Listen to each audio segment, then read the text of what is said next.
Good afternoon, everybody. Thank you for coming out on the Thursday afternoon before a long weekend. As we know, probably that's where the students are, or many of the students might be. We have a presentation coming to us, one of our candidates for our faculty position in landscape architecture. I present to you Sheila Boudreau, who is a landscape architect, as well as a registered planner, of all things, coming to us from the Toronto Region Conservation Authority. Has a really interesting background, and she's going to give us a presentation. I'm not going to go too much detail in her background because she says she's going to tell us that. So Sheila, we're going to have a presentation. I said 50 minutes. She said 70 minutes. No, I'll try not to be. Maybe 60-ish minutes. We're up to there. We'll be moving up to that, and then we'll have about a half hour for some Q&A, some questions and answers, if there are any. And welcome. Okay, thank you so much. Is it possible to turn the lights down? The last one there, yeah. Thank you. It's great. So I'm really thrilled to be here. This place always feels like home to me. And I'm really always excited to share things that I've learned and that I've learned from other people, and information that I think will help all of us with landscape architecture and planning environmentally in a sustainable way. So this slide is actually a Speed River. I grew up backing onto this particular site, and I think that I owe a lot to the Speed River. I owe a lot to her. It was an escape, it was a place to learn, and it's grounded me. And I have, the other picture is me at a pond at my grandparents' home. So I did not have a chance as a child to say thank you to the river. We didn't think and talk about these things, and to the people who took care of these lands. So I actually would like to start with a land acknowledgement, just in a good way. I want to acknowledge that where we are today is the ancestral lands of the Adirondack people and the treaty lands and the territory of the Mississaugas of the Credit. Together, we recognize the significance of the Dish with One Spoon Covenant to this land and offer respect to the Anishinaabe, Haudenosaunee, and Métis neighbors as we strive to strengthen our relationships with them. This gathering place is still home to many First Nations, Métis, and Inuit peoples, and acknowledging them reminds us of our important connection to this place. It doesn't seem that long ago that I was sitting in those chairs listening to someone talk. And I'm calling this talk The Transformative Practitioner, because I want to share my story about my own personal transformation and practice, my teaching and my research, and how the Academy can help us transform and become more of a transformative discipline. 25 years ago, believe it or not, it goes by so fast, I walked out of this school. I was really excited about my profession and my future as a landscape architect. I'm still excited for all of our futures as landscape architects. I've been really fortunate to work with incredible practitioners, people, trees, and I continue to meet. And in March, I gave a talk at the Pechakucha talk for the Sustainability Week. And it really made me energized. And teaching really does that. And I talk a lot about land and water ethic and social values. And in that talk, I talked about the importance of growing healthy trees, but also growing a love of place. But 25 years ago, we weren't talking about climate change, not in my circles. So times have changed, and I think we have to change along with them to address this. So I started, though, in biology. I was a scientist. I wanted to work in the sciences, pure science. I found, though, that the labs felt very frustrating and closed, and my nature was bigger. It was outside. My biology and the study of life was the trees, the river. So I did a lot of soul searching, and I ended up taking things fine art. I took jazz music, I took psychology, microeconomics, and I took fine art. And I ended up loving fine art. I've always been creative. And I started talking to people about design professions. I walked into this school. I met with Maurice Nellisher, and he heard my story, and he said, "You belong here." And that's when I applied.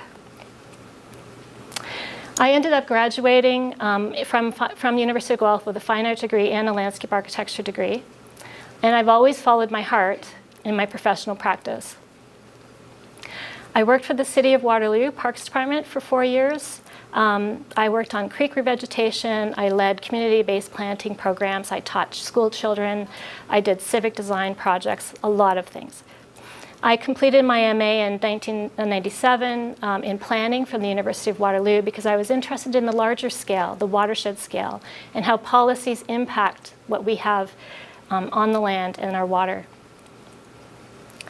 And I worked for the City of Toronto for 6 years. After working in multidisciplinary firms, DTAH, I was there the longest, 12 years plus, with 2 maternity leaves.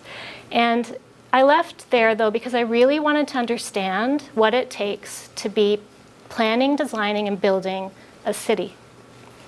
The City of Toronto is the biggest city in Canada. I learned a lot, and I'm going to share with you today what I learned, and hopefully you can take this information and help with your studies and your research. These are my kids today. This is actually a couple years ago. So they're playing in a creek near my home. Tattle Creek looks really idyllic. My kids don't think so. They're ticked off that I'm making them pose for photos. That was a candid, actually. That wasn't the posed one. But that is actually just upstream from where my kids are playing. And Taylor Creek is actually one of the most polluted waterways in the City of Toronto. There are a lot of efforts going on about combined sewer overflows. And I work in the world of green infrastructure and the idea of improving water quality before it gets to those outfalls, and keeping the water back so it doesn't rise up and combine and send sewage to our creeks. We have really great policies. In our urban design policies are great, environmental policies related to that, Toronto Green Standard. But what I'm not seeing are projects in the ground, and I call those policy in the ground. Landscape architects, we are tree huggers often. I think we're not loud enough. I think we need to be more advocates. We need to raise our visibility about what we do. And with the green infrastructure work, it's really critical we do that more and more. I left the City of Toronto. I went to the Toronto Region Conservation Authority. I manage a small team of landscape architects. And we focus on 4 areas: natural heritage, stormwater management, urban growth, natural hazards, and infrastructure planning and design. And I work a lot across the organization to support all of the departments. So restoration work, outreach and education. I like to think big picture, and I like to work and learn and share what I know. And I was thinking about showing some projects where that are good examples of where those 4 theme areas come together. When I was at DTAH, I was really fortunate to work on the brickworks, Evergreen Brickworks. Claude Cormier and Associates did the big vision, and the detailed design work fell to us in DTAH to make it work. I was responsible for the planting design and the development of the construction details, and I was on the site plan development team. And stormwater management and greenways through this site flowing through, so natural systems continue to flow as they did previously, were key to this project.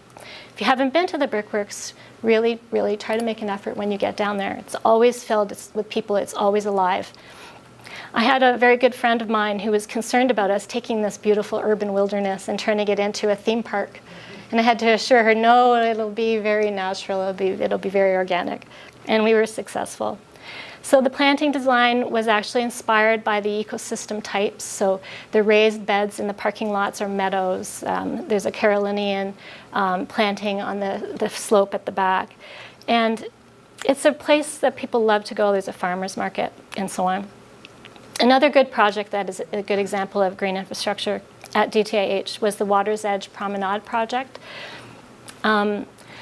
We used soil cell technology, stormwater capture. There was a lot of quality control in terms of the stone masonry, and working with West 8 on the beautiful furniture and the lighting and so on. I can go on, and I could have a whole hour on this project.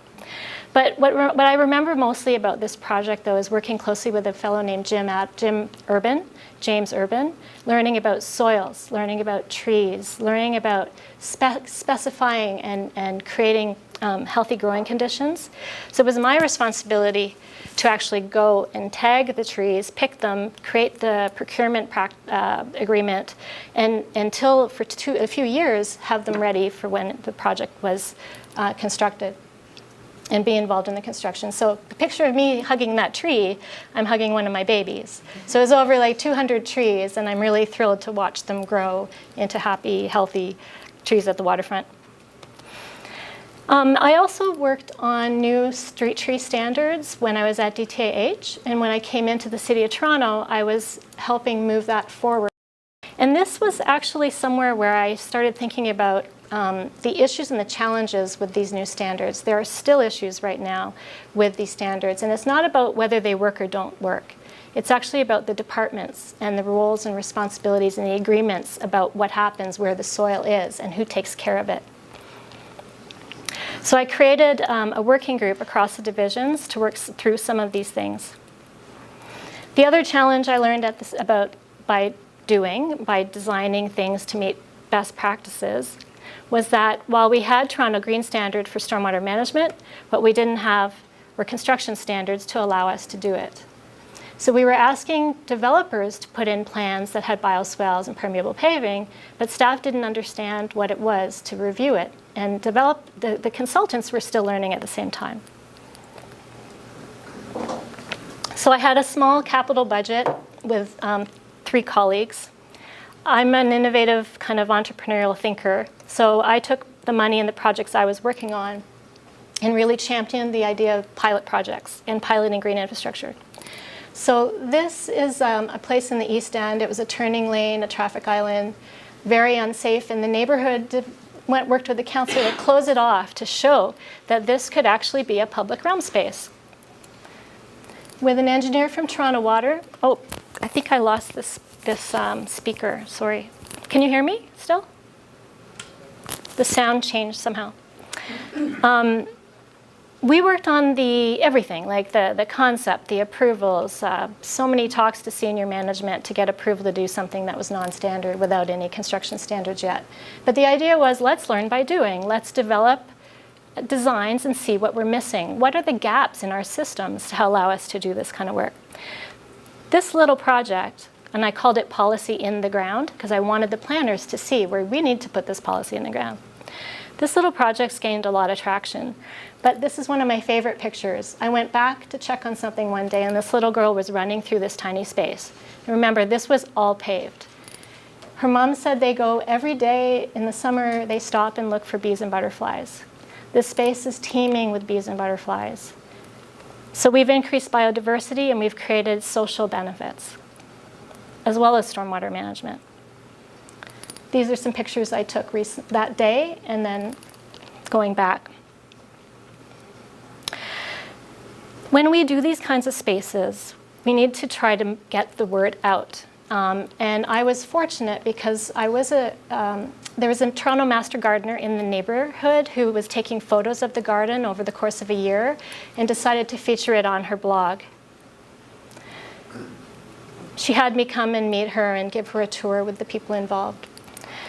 We did Jane's Walks. We brought people out and talked about stormwater management. We talked about what you do on your own lands and how the city's green standards can help change things so that we're more resilient and a greener city. And I was very strategic in making sure the counselor was always in the loop. That's the counselor right there in the red coat sitting down. Oh, and I had broke my arm. I broke my wrist actually like 2 days before. But I was determined to get out to this Jane's Walk. It ended up being a good day. And then in between jobs, I was working with the park people to develop a research piece about green infrastructure. So if you think about it, when you're doing your work, you have control over some parts of your things. But there are ways for you to branch out to all kinds of people who can help support you to move this kind of work forward. The park people is an example of a nonprofit that was really interested in green infrastructure. Another thing that came out of that project was a woman was doing films on resilience in cities, and she did a 4-part film, a 4-series film called Resilience Urbane Toronto. She read the blog that was posted. She heard about my project, our project, and came and interviewed us. And so now we're part of this one of the 4 films. A little nerve-wracking, but still really worth it. It's about getting people talking and thinking. So when you think about green infrastructure and you think about the complexities, this is a graphic actually the ESLA has in a book about green infrastructure. And this idea of a triple bottom line and the benefits being and the issues that are really complex range from between the environment, the community, economy, but landscape. We're at the heart of this. You know, we have a major role to play. You can see how complex it is. This is a simplified map of reality. In the right-of-way alone, just the streets. So I was working on a project called Green Streets. Those are all the players in the right-of-way: BIAs, the water department, public health, economic development. All of these stakeholders need to be on board. It's complicated, and it's not without some controversy sometimes. When Colleen Mercer-Clark gave a keynote at the OALA CSLA conference in Ottawa a few years ago, she was an amazing speaker, and everything I agreed with. And she talked about change and uncertainty and complexity and the need to innovate. I was living it. I was trying hard to meet the Toronto Green Standard. I asked a question. I asked, how are we educating students to be prepared to work in this way of an interdisciplinary approach? And that actually got me teaching more. I was already a mentor. I was already giving guest lectures at Ryerson mostly. And I started to teach, and I'll go into more about that. But she talked about the need for interdisciplinary teams, and that you are changed by listening and weighing in on the discussions. This is very enriching. It's an enriching way for us to work. It's the only way to work to deal with those complexities that I was talking about. So at that point in time, as I said, I had been a mentor. I was thinking more about the holistic vision, the multifaceted and holistic approach that we need to take on as we work out with green infrastructure. You can say green infrastructure. In my mind, you could say landscape architecture. The terms change, but it really is about that. I thought back to social science theory, and I was trying to find something to help me and guide me as I was a teacher and a practitioner. And one of the theorists that I gravitated to as a grad student was John Forrester. So my students have this as a textbook, The Deliberative Practitioner. It's about deliberating together, learning together, and crafting strategies together. Focusing on skills, critical listening, we have practice story assignments, and so on. In teaching, active listening is critical in order for us to have empathy, to learn, to really understand what the problem is. We need to work together, but we have to start with listening to each other. We had a hackathon at Ryerson Urban Water in 2015. This is a picture from that. It was an opportunity to bring students together from different disciplines and mentors from across, it ended up being 9 different institutions. 3-day event. We focused on team-based learning, bringing in mentors, persuasive communication. They had to craft a communication strategy with their innovative idea. And the idea had to be about the challenges faced in green infrastructure. The mentors gave small talks at the beginning of the 3 days. These are the themes I bring into my teaching in my class. I also think that we need to open up our world in green infrastructure and think more about Indigenous awareness. On a personal level, I was learning a lot about my ancestry, and in my teaching, I realized there was a correlation about the things I was learning from ways of knowing of Indigenous ways and the green infrastructure of healing the earth. We were almost talking the same language, but not really seeing that overlap. And I went to a talk about infrastructure, and it was an Indigenous scholar, and I asked her what would she do if she had a magic wand and she could change anything at the City of Toronto. And she said that she would start to rip up the pavement and she'd let nature back in. And that's what green infrastructure movement is about. But we're also talking about water and land. And in planning, and especially, that the Indigenous awareness piece is not there. So one of the things I was doing was looking for opportunities in the time frame of a class, as well as a module in the class, to have my students start thinking differently about this. We did the Kairos blanket exercise. It was very moving, and my students came up to me afterwards and were actually angry that they've learned about the history of the Indigenous peoples in their 4th year. So I worked with the dean and to advocate that we do more of this, and it is changing. More recently, I had Jim Adams come in with his friend and partner Anastasia Watson. They talked about work they're doing about Indigenous resurgence and renaming of plants. The I'm going to say it badly, but Eno Kawin Wayawin. And we did a really sensory exercise where people held on to the nature, they held the rocks, they thought about it, and we had a really in-depth dialogue. It was very rewarding. Students, I think we need to really, as teachers and educators, focus on lifelong learning, cultivating that genuine fire that burns within.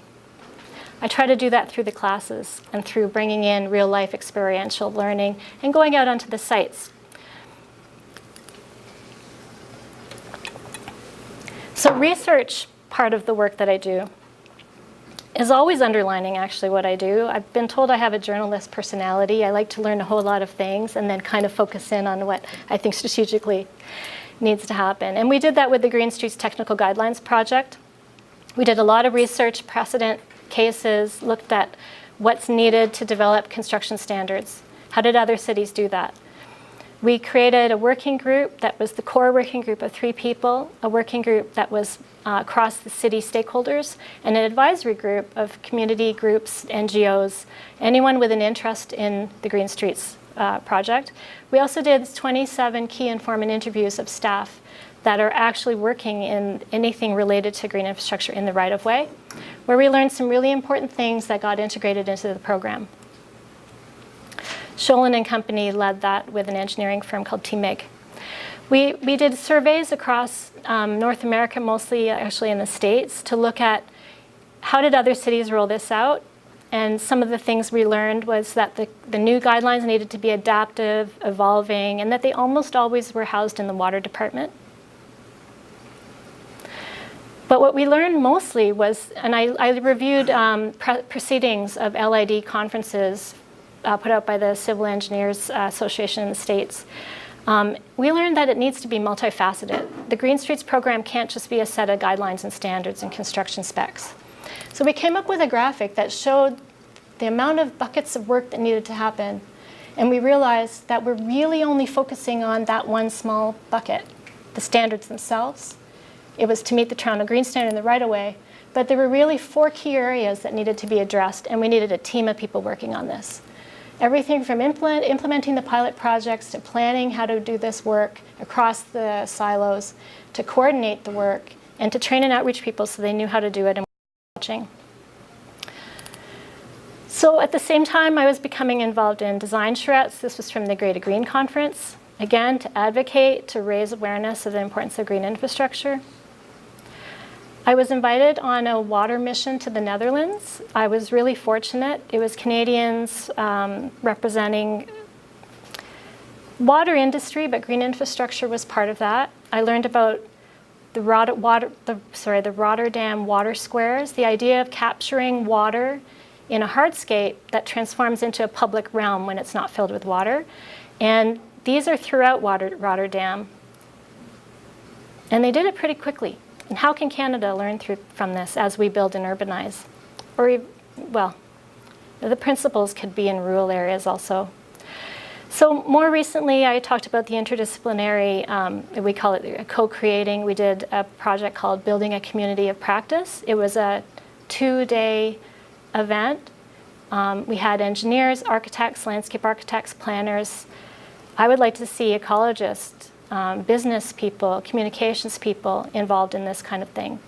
It was very rewarding, and we're going to try to do that again. People said they don't get a chance, even as professionals, to work together in a co-creating mode. The research I'm working on right now is actually something that came and originated with Diana Beresford-Kroeger. I met her at the OALA CSLA conference last spring, and she challenged me, when she heard what I do, to develop healing gardens for children with anxiety. She said this is a growing problem. We have plant medicine that can help, and we need to find a way to showcase this and learn from it. So I took that back to my work, and I talked to senior people at TRCA, and they supported the idea. And I've been moving forward with ways to get this going. I now have 7 sites. My undergrad senior students in Ryerson urban planning program are looking at the sites, and they're developing the background exploratory research about anxiety in children, what kind of plant medicine is there. Diana Beresford-Kroeger talks about this, but I'm also involving Jim Adams and the Indigenous community where possible so that we can do this in a really collaborative way. The other thing about this project was I have no money. I have a lot of ideas and no money. So Diana said to me, don't worry, I know people with money. We're going to do a medicine walk, and I'll talk about the plants. You need to find me an oak savanna. So I went back and I asked the ecologists, where can we find an oak savanna? So we, actually just the other day, I was looking at High Park's oak savanna. Next Friday, Diana's doing a medicine walk. I was able to use my multi-solving hat, creative thinking, as you are all creative people, to take her idea of the medicine walk and ask if it could be integrated into this conference. I was an advisor on the board for this conference, on the steering committee.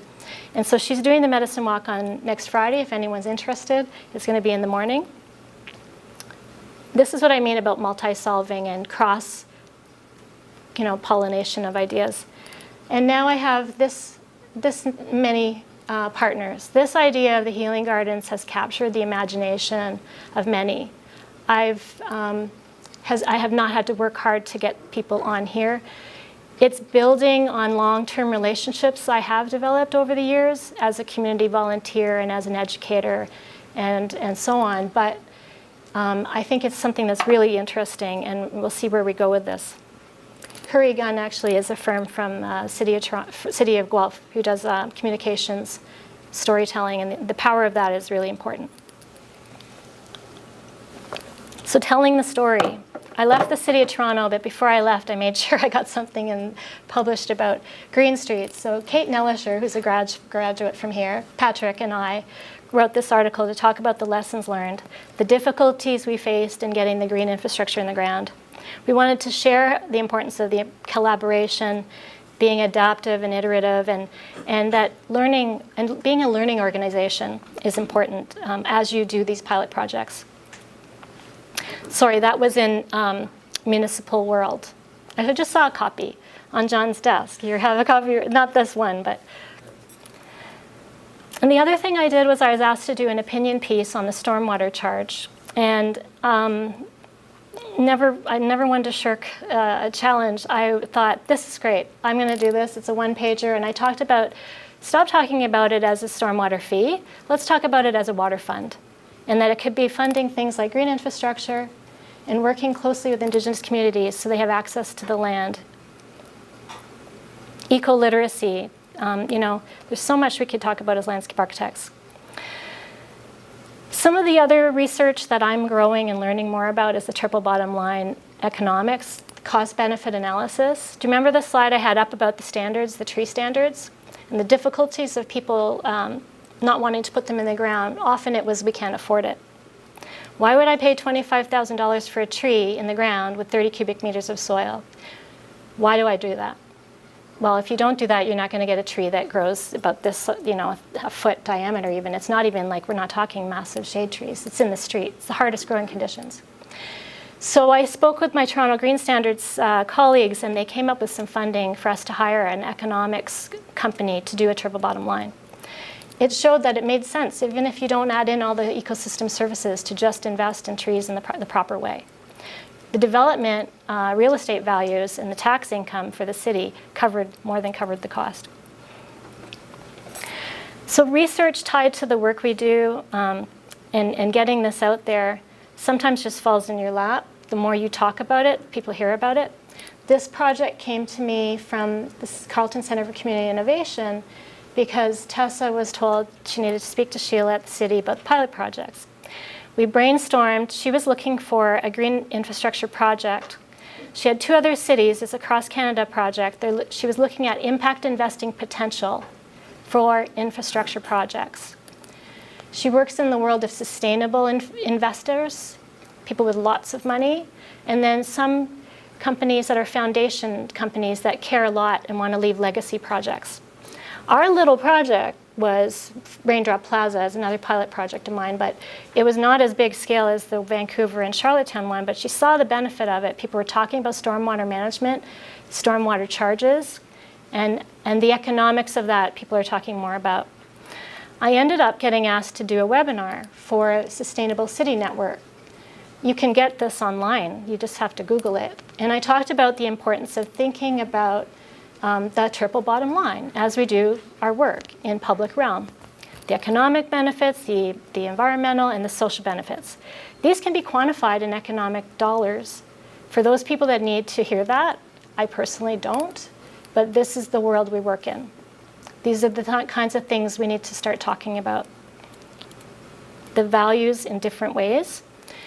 So community benefits. A lot of the time when I'm working with engineers on projects, this isn't the way they're thinking, and they're really smart people. I married an engineer. Very smart people, but they've been taught a certain way often, and sometimes the engineers I work with are very open and really get it. In the case of Raindrop Plaza, it was really a great opportunity to look at bringing in art into the project. And the engineers are leading this. They need to meet the deliverables. They needed to make sure everything was going to be technically sound, just as I cared as a landscape architect. There was a little bit of a time frame for them to understand why I cared so much about education and outreach with the pilot projects. I talked a lot about storytelling and the importance of using art in our landscapes so that it reveals without me standing there telling you this is a stormwater management area, right? So I gave a talk to some school grade 8 students. They worked with a local artist and they came up with this amazing graphic that shows you the hydrology of a tree. That's going to be put in the central seating area of Raindrop Plaza.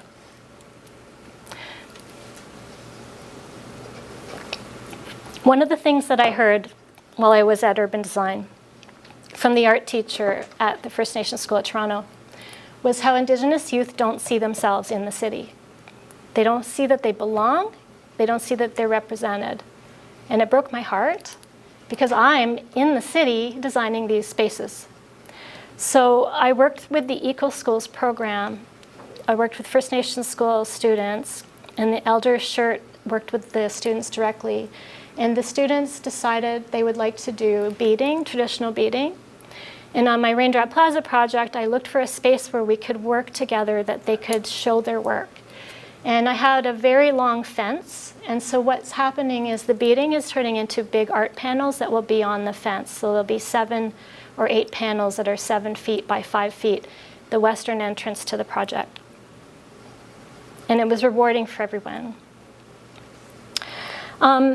I try to publish things. It's hard when you work full time. I have the 3 kids and so on, but it's really important we do that. And I went to Guyana Nursery and interviewed the company, and we published something in Ground last fall. So thinking about plants and what it takes to grow them, but also they sing to the plants. The understanding of plants is very different at Guyana. It's not just a production and a sale. These are living things.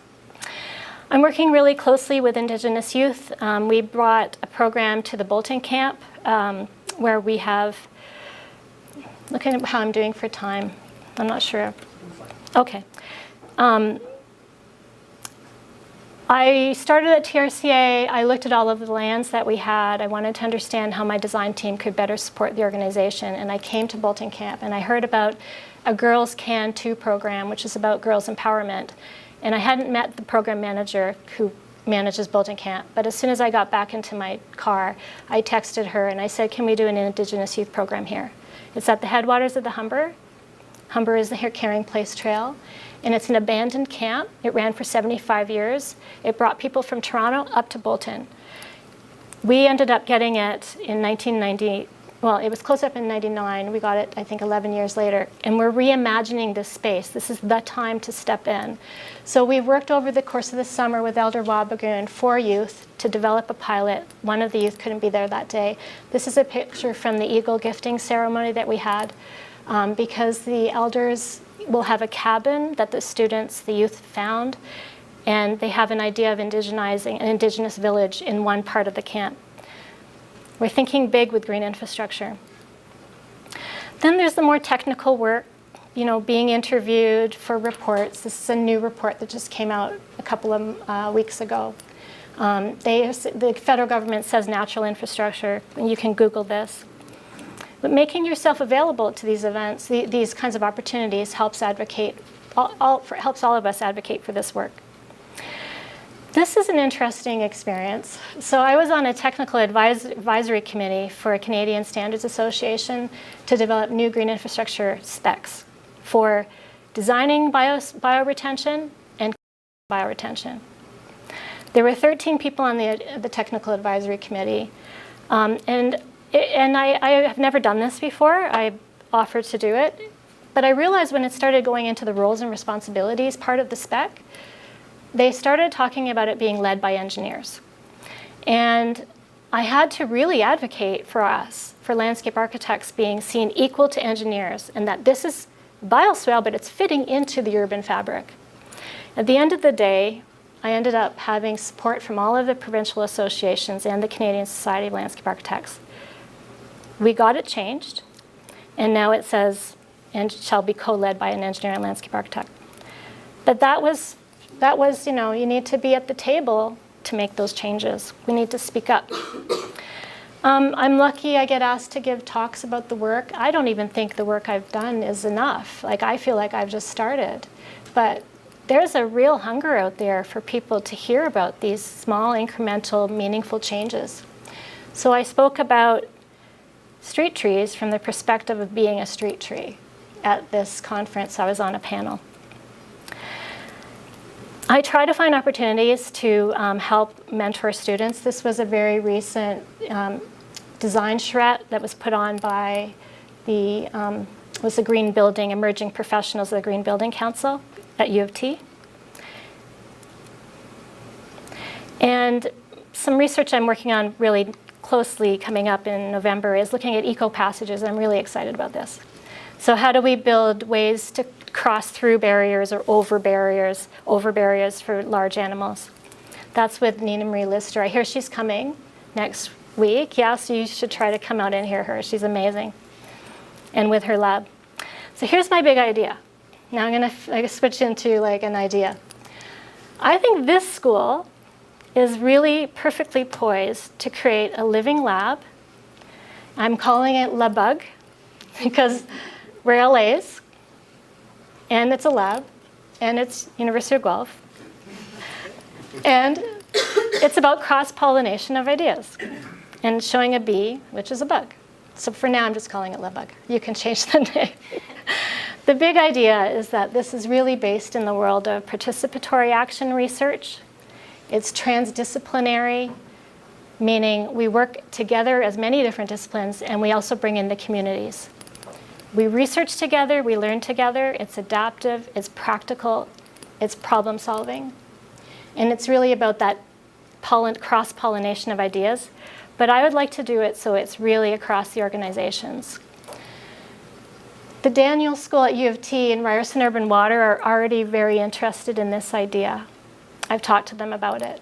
I'd like the school of etc. to be involved, and I think your global connection could also take this. The community doesn't need to be local. The community could be a global opportunity. The area that I think we need to focus on are the challenges. I'm not sure if people have heard about the diffusion of innovations. This is something I looked into a lot when I was running into so many challenges with the Green Streets work. So there's a general curve for, Rupert Everett developed this back in the 60s, I think 1963. And it doesn't matter what your innovation is. It could be anything. It could be in medicine, it could be a bus system, it could be anything. People have a hard time changing. And I was really frustrated thinking, why is this so hard? It's green infrastructure, makes sense. Why is it so hard for people to get on board? But it really happens like we're in the innovation stage. We're designers, we're creative thinkers and problem solvers. And we're adopting this stuff and learning it from it as pilots. But there's a lot of people who are over that other side. They call it the chasm. And it's how we need to get to those people in order for our work to grow into the mainstream with green infrastructure. So this transdisciplinary collaborative needs to focus on that area, the barriers and the challenges with green infrastructure and sustainable landscapes. We have a lot of help with social science research. I went to a workshop with this fellow, Mark Stern, and This book is amazing. It's like I've highlighted the heck out of it. It's like a guidebook for people like us. How do you build a strong team? What does it take for leaders to do their work? How do you work with morals? You can't change someone's morals. And you're sitting across the table and you're very much maybe a liberal, you like new ideas, and you're sitting across someone who's conservative and just wants to know how much it's going to cost. How are you going to get together to problem solve collaboratively? I think this is one of our this is an important a tool in our toolkit. The other idea I have is about practitioners and residents. And I do this with my class, but I think this would be more formalized. It could be visiting mentors. It could be virtual mentors, talks. People come in and give talks. That's what I do. And then they go away, and they're like a lifeline. And when we work on projects, we can email those mentors. But I'm listing the people I work with. This is all the disciplines that we work with in green infrastructure. How do we talk to these people? How do we have some common languages? How do we learn from them? How do we share? We need to start learning this in school, and we need to create, I know you do some of this, but I think this is somewhere we can actually show and bring in disciplines across the organization, so the engineering department and so on. We can show by doing, and we'll learn along the way. The other idea I have is that we take this idea and this model, and we have a living lab search conference. So we have a rotating conference that goes, it's not a conference per se as much as a searching for defining a problem and looking for innovative solutions while we bring in guest speakers. There would be proceedings, and it could rotate between schools. It would be supported by Green Infrastructure Ontario Coalition. I represent the OALA on GEO. And this is the kind of thing I'd like to do to raise the profile of this work and to learn from it. In the city of Guelph, you have your Natural Heritage Action Plan. How can we use this living lab to reach out and work with the city of Guelph and look for pilot projects and work together and bring them into the school so we feel like the city is our studio? And also involving and working and supporting the people who are working with Indigenous plants. And also where they need places for ceremony. How do we create and carve out space for Indigenous rights to have their places in our landscapes? We could be looking at this in the work that we do. I'm doing that at the TRCA, and plant medicine is something we're bringing in, as I said, to the Healing Gardens project. Public art and ecological literacy really are right up there. I've been working a lot with our outreach and education team because and this is a picture from City of Calgary, where the engineering department, the utilities department were very forward thinking. They created a program called Watershed Plus. They have artists working with engineers and landscape architects on infrastructure projects, looking for ways to reveal the water. We do a good job at hiding it, but then we don't talk about it and people don't think about it. There's also a virtual way of bringing this alive. So this is a Bentway exhibit. If you're coming to Toronto next weekend, you should check this out. And this actually came out of this discussion I had with the Ontario Climate Change Symposium about bringing art into the landscape, and I was thrilled they were able to do this. They're bringing in artists from the Netherlands, from Rotterdam, and it shows a flood, but with LED lights, and it changes with the wind. So this is my last slide, and I just wanted to end on this. At CEDRED in landscape architecture, this school was founded on a commitment to design, ecology, and culture. So by definition, we're already transdisciplinary. And science and the sacred, it's welcomed. This is a great place to be. So I think I'm not really suggesting a metamorphosis, so I put in a butterfly, very literal, but it's more of a blossoming. And I just wanted to I hope that some of what I've shared today you can take back to your classes and to the work that you do. And you can always reach me anytime. Thank you. Miigwech.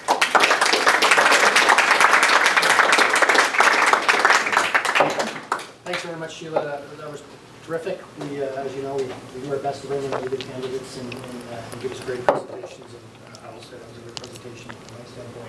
I'd like to open it up and certainly get opportunities for anyone here to have questions and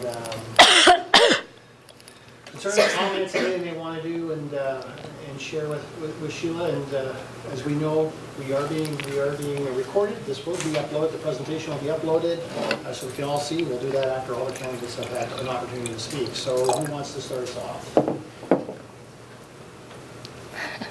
John's always our go-to. He's not that shy. Thank you, John. What gets you started? Yes, thank you. Thank you for that. So, if you're given your choices, what would you teach? What kind of your ideal course? Well, I love studio, and I think I would love to teach something like that, but I'm very versatile because I have the planning side, so I like how policies are written, and I also like to see how things get built. So I love doing detailed design. So that's a hard question for me because for example, my stepdad managed a manufacturing plant in Guelph, a tool and die maker. And I worked in the plant, and I helped make things and design things. I was on welders. And so I bring that kind of knowledge when I'm designing, and the tree fences on the Danforth I was talking about to protect the soil. The pieces fit together, and how does it work, and it's a kit, and it's all really important because we're protecting the soil and the tree. So I like going up and down in the really detailed and then the big picture. I don't know. I like working with students. Like every class has students. Oh, yeah. Yeah. So I think that's a tough one. Plants are like, I really love plants. So What I take away is you're interested in the development process, top to bottom, and back up. yeah. Okay. You mentioned some of your work kind of teaching about Indigenous cultures, which is great. And that's something that I've kind of recognized as a gap, maybe in at least the MLA program that's been touched on. Are there any other sort of areas of landscape architecture, certainly through your practice, that you recognize through your experiences there's a gap that you could fill teaching here that would better prepare students for practice? Yeah, I think two areas. I mentioned the economics piece and really understanding the business models and the triple bottom line so that we can start to really explain the ecosystem services. So that when we talk, sometimes I give talks, and depending on the audience and people I work with, you have to say things 10 different ways for the different people. It's always really the same thing. But so I might talk about high-performing landscapes with an engineering group, and that when you get to ecosystem services, you're looking, well, how does it perform? What are the metrics? And so you can actually get to that level with and well-being. So there are now metrics with green building design, and we're looking at landscapes. How do you measure well-being? So my healing garden projects, the students will be looking at that. We had speakers come in and talk about metrics like the fit and the well, and it's all new to me. I'm learning at the same time. So that's one area, is the assessment and the performance, because we're in a performance-driven evaluation of everything kind of world. And the other piece is really understanding the more qualitative and the storytelling and the value you don't put a dollar value to, and you just really shouldn't. So I work with an anthropologist who teaches courses on water, and we talk about the sacredness of water, and the feeling of a place, and how it makes you, whether it's chemical or not, how you feel happier, you feel better. And so the social benefits, even the picture I showed about the students doing the artwork, the feeling of belonging. So it's really the community benefits, social benefits. How do we talk about that in a way that is taken seriously, is kind of what I'm getting at. Because I think we know it. We all know it. That's why we're in landscape architecture. But how do we talk about it in a way that's taken seriously by the people who have the money, the people who make the decisions, and the decision makers that are politicians? Maybe just about talking a different language. Nick? Speaking of that, do you work with people who can measure these things? Because beyond evaluation and performance, there's science there. There's social science, there's ecology. There's ways to measure biodiversity increase in green infrastructure. There's ways to tangibly measure social outcomes, right, of these projects. Is that something that you've done in the past or something that interests you at all? Or?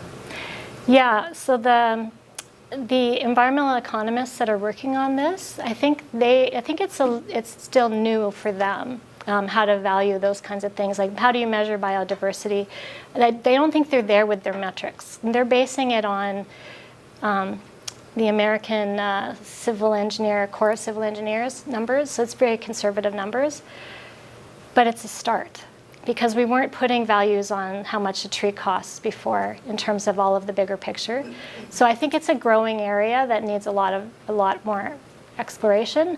I've only worked on it for 2 projects, my Raindrop Plaza project and the Street Tree Triple Bottom Line project.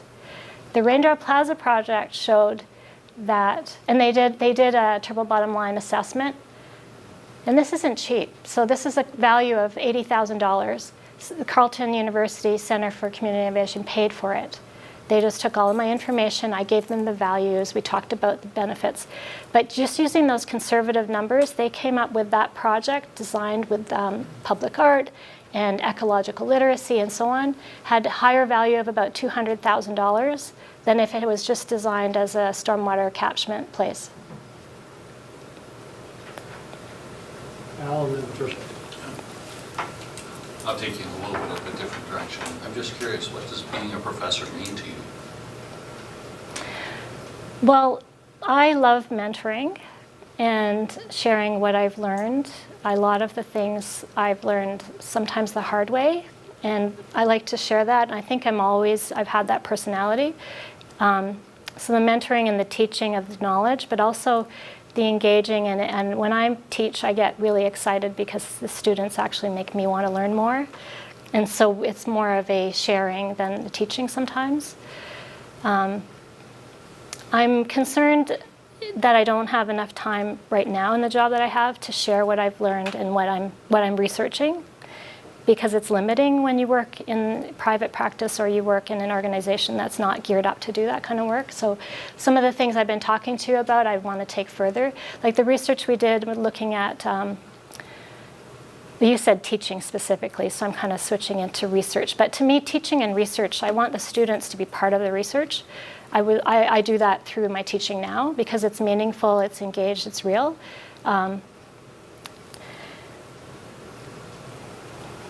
I don't think I want to be the sage on the stage, so I like to kind of be a guide and to help, but learn at the same time. And what does it mean to me? I don't know. So it's just a natural thing, I think. In every firm I've worked at, and even now, people from the firms I used to work at, they come to me, they ask me for my advice, and I share and I learn at the same time from them. But I really like that. I like to be able to share the stuff that I've learned and I'm learning. Tricia? So I'm just wondering, based on your teaching experience, you mentioned that you've been teaching at Ryerson and things. Is it mostly undergraduate level, graduate level, and which programs? If you could just maybe explain. Yeah. Ryerson, I've been a mentor for an engineering class. I've been a mentor for planning class, but I've taught urban planning. I taught a capstone. My course was the required course to graduate. It was last year, and that was an undergrad, senior level, fourth year students. And then I've taught graduate students at planning and at U of T, the Masters of Landscape Architecture program. And the reason I taught them both at the same time was I negotiated so that I could bring the planners and the landscape architects together. And so the theme of what I teach is green infrastructure. When I've taught planning, and I can teach about policy and the planning process, but my area of expertise is green infrastructure and landscape architecture, environmental policies. Other questions for Sheila? Wayne? Just reflecting maybe on your experience as a planner, through planning qualifications and so on, and maybe merging that with your experience with Conservation Authority. So I'm not sure where my question is going, but I'm just interested in what you think the future of conservation authorities might be, given the relationship to rural planning as an example. And I think it would be fair to say that we've had students from capacity development and extension work for conservation authorities, certainly students from landscape architecture, and certainly students from planning. I guess I'm asking the question from a planning perspective, but it's an opportunity to respond back as it relates to the other programs within the school as well. Mm-hmm. Does that make any sense? Yeah. Let's go with it where you'd like. Okay. So I've worked at the TRCA for a year now. I'm still learning a lot. But what I have discovered is, and if you think about the larger scale landscapes, and a lot of the work we do is to try to protect what we need to protect and enhance through restoration, and also develop in a way that's environmentally and sustainably friendly, which is something I'm much more familiar with hands-on design, detailed design. But what I have been doing was, there's a lot of concern about development coming in environmental assessment stage as well, that we're not getting, we're not actually able to secure protection of those spaces, and the green infrastructure work is not coming in. There's still such an unfamiliarity with it. So I've been supporting the planners in the planning department by doing technical review and advising them on going back to the developers or going back to the municipalities and asking for different things. That's partly. Maybe I didn't answer the question. No, it really wasn't a question. Yeah. Conservation Authority is so big, right? And at the TRCA, we're the biggest, and there's like 9 watersheds, 16 municipalities. Every single place has different needs. And so I like how we are flexible and adaptive. And one of the programs we have called SNAP, Sustainable Neighborhoods Action Plan. I work with them sometimes as well, because it's strategically looking at focused areas, come up to the big picture, but then also help the communities. So the multifaceted way the TRCA has been working, I think, is a really great model. Where I think things are moving more is towards more of the authority, where it's going to be, because of efficiencies, maybe you'll see this in all the conservation authorities, and we have the Living Cities policies, which are wonderful and should be embraced. They're just really good planning. If we move just towards floodplain protection and we don't see the connections between the urban lands and the greenfield development and the outreach and education, I think we will lose ground. And I have some concern about that. But I think every authority is different, because a lot of authorities have that authority hat, whereas TRCA had more of a community, bigger picture hat. Great answer to my non-question. Okay. Okay, good. John Fitzgibbon. Yeah. Last 2 governments have looked very much to the smart growth model and certainly regionalization. How do you see landscape architects fitting in with smart growth? Well, when I was in city planning, we started up, Jennifer Keesmaat started up a transportation planning department in city planning. And there was a division called Transportation Services. She's not a landscape architect, but city planning has landscape architects, and we're working at different levels. So strategically looking at connections and place nodes and what happens around the nodes and how this experience is, like landscape architects, we're really good at that. You come out of this, we can advise on the nodes and where they happen and how it fits into the neighborhoods. And then we're also really good at what does it feel like when you come up? What kind of art, what kind of experience can you have in the station itself? I haven't been working in transportation, but it's really important for climate change and something I need to learn more about, because getting people out of their cars. So even green infrastructure, I started biking. And I was reading a lot about if you had cities that were greener, people bike more, they get out of their car, it feels safer. Tree planting even makes you slow down, it's safer for bikes. And I don't know if you follow the news, but there have been a lot of pedestrian deaths and cyclist deaths in the city of Toronto. So the safety issue is really important, and the experience is really important. For landscape architects, we think about not just the big picture, but where these places are and the kinds of landscapes they're in regionally, but what does it feel like and what does it look like, and how can we make it safer and more beautiful and effective environmentally?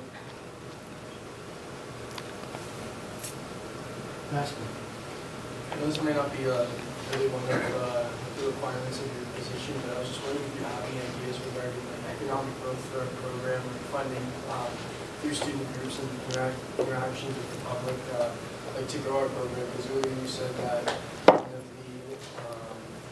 necessities of being a landscape architect is kind of getting our names and our profession out there for people to know what we do, gain more respect. So do you have any ideas on that, or how through teaching you can educate the public? Building partnerships is really key, and finding partners who say you have a program you want to run and we need to get a funding for that. So even like bringing in the Kairos blanket exercise, I needed money to pay for that. So I had to find an in-kind partner to support that. So your relationships of your partners is really important, even for writing. But there are things you can do that are free. I'm on Twitter. That's totally free. And the City of Toronto, Jen Keesmaat at the time was asking city planners to do Twitter. And I'm like, I can't even use the remote to turn my TV on, but okay.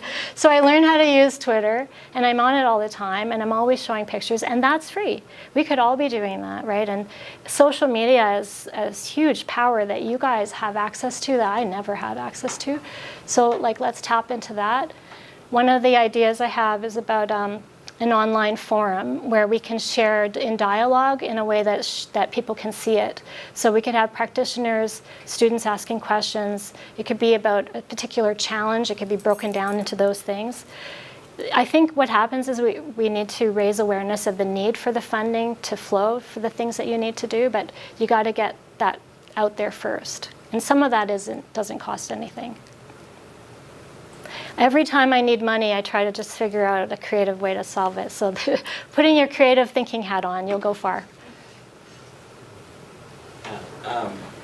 It seems like you have so many interests in so many projects, and it's really an amazing private practice experience. I'm just curious, as far as your application for this position that is a full-time faculty position, is that a long-term goal of yours that you've had, or is it more of kind of an opportunity that you've just kind of...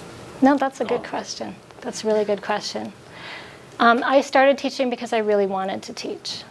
And I pitched the idea of a course, and I found a way to be in the role, and I love it. But the reason I chose the course, the decisions I made, like even leaving DTIH to work at the city, leaving the city to work at TRCA, those were all decisions I made because at the end of the day, I thought I would like to teach full time. I find it really rewarding, and I learn a lot, and it keeps me energetic, and I feel like I'm actually really concerned, and I feel like I'm very, very concerned about climate change and resilience, and I think we have the tools. I think what we need to do is we have the tools. It's the people problems. It's how do we get people together to really decide to use these in a way that is effective. And there are many tools we need to do that, but I don't know if we figured it out. And part of what I've been doing in my career is trying to figure that out. And teaching, I think, having you guys involved in this, learning how to work in an interdisciplinary way, is one of the reasons I started teaching.